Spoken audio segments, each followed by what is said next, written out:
The fact that I wear heels is my biggest surprise. No, for real, because I think there's who I am as a person and there's who I've had to become as a professional. And to be quite honest, that hasn't necessarily been an automatic or just an easy shift. How's that? Yeah. Who you are versus who you've had to become. You didn't choose to become, but you had to become, because if you didn't become, you're going to get left behind. Exactly. And I think that's just a truth that I think a lot of people need to reckon with, especially if you want to work in corporate.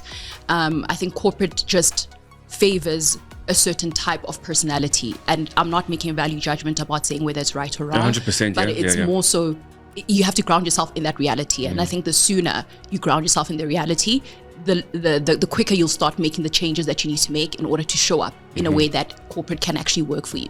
Because I think there are a lot of people who are disgruntled in corporate. There are a lot of people who are frustrated by it.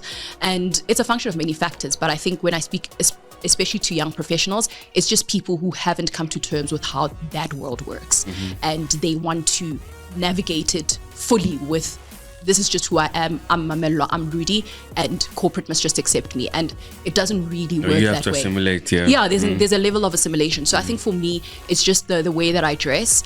I think you do have to position yourself as a person who, you care about things like looking presentable. And yes, looking presentable does look a certain way. At the end of the day, you're interacting with people. Yes, it's businesses, but it's people. And people do have their biases in the same way that you have your own biases. So I think that change in terms of how I look has been one of the things that really surprised me. But I think I'm also really surprised with how I think I'm a lot more calmer